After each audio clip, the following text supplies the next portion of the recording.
I don't want intimacy anymore. I just want money. That's what really matters. That's what she said to me. No yelling, no tears, just those 8 words, cold and deliberate, like she'd been rehearsing them. And I remember standing there, holding a half-folded towel from the laundry, watching her slide her phone into her silk robe pocket like I just interrupted something far more important than our marriage. First I laughed. I thought she was joking. You mean you want to focus on your career, right? I said. Not just money. But she didn't laugh. She didn't even look at me.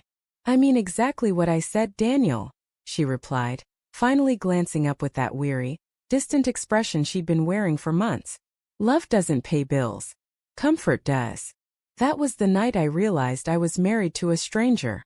We used to lie awake talking about dreams, traveling to Italy, starting a family, maybe opening that little coffee shop she always wanted. Now she stayed up scrolling through designer bags on Instagram, while I tried to fall asleep pretending the space between us wasn't a canyon. It started subtly. She began spending more on self-care, as she called it, massages, facials, networking dinners. When I'd ask how her day was, she'd say, exhausting, in that tone that ended conversations before they began. The intimacy faded quietly, like the dimming of a light you don't notice until you're sitting in darkness. One night I tried to reach for her. She pulled away. I'm tired, she said. Don't make me feel guilty for not being in the mood. I'm not, I said softly. I just miss you. She sighed. Then buy me something nice tomorrow. That'll make me feel close. Sounded like a joke. But it wasn't. That became her pattern, affection traded like currency. If I booked her a spa trip, she'd kiss me longer. If I paid for her new phone, she'd laugh at my jokes again. I told myself she was stressed, that maybe I wasn't giving her enough attention, that things would go back to normal soon.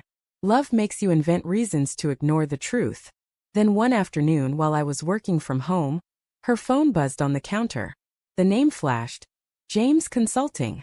She'd mentioned him before. A client she'd been helping with a project. The message read, "You were amazing last night. I can still smell you on me." My heart stopped. I stared at the words until they blurred. Then, as if my body moved on autopilot, I opened the thread. Dozens of messages. Voice notes. Photos. Her voice laughing, calling him baby. Her face half covered by a hotel sheet I didn't recognize. For a minute I couldn't breathe. I just sat there, the world spinning, my chest hollow. When I finally looked up, the window reflected my face, and I barely recognized the man staring back. When she came home that evening, humming, smelling of expensive perfume, I was sitting at the kitchen table with her phone beside me. She froze. "Why are you looking at my phone?" "Because you left it here," I said quietly.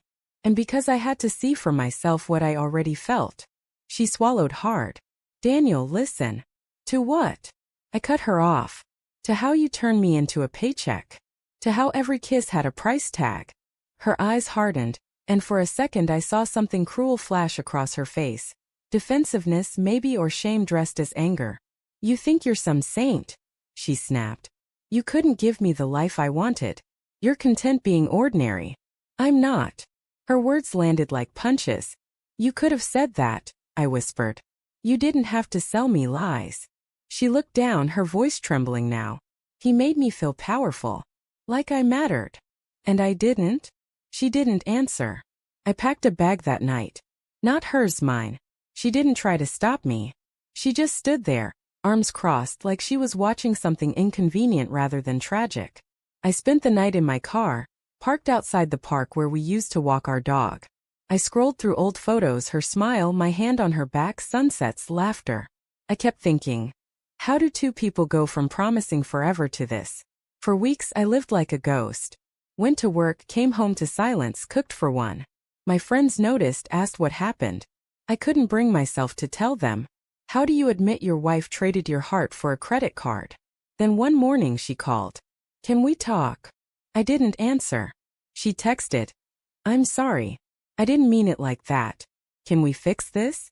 For a second I almost caved. Because even after everything I still loved her. Or maybe I loved who she used to be. But that same day, a bank alert pinged on my phone. She'd withdrawn $5,000 from our joint account. That's when I stopped doubting. I filed for separation quietly. No scene, no argument. Just a lawyer, some papers, and a line in my chest I refused to cross again. A week later, she showed up at my apartment door. She looked tired, no makeup, no bravado. "You really did it," she whispered. "Yes." She stepped inside without asking. "I thought you'd fight for me," she said. "I did," I replied. "For years. You just didn't notice." She sat on the couch staring at her hands. "James isn't what I thought. He's gone. It was never about him, Daniel. It was about me feeling like I wasn't enough." I wanted to believe her. But every time I looked at her face, I saw those words. "I just want money." "You were enough," I said quietly. "You just stopped believing it.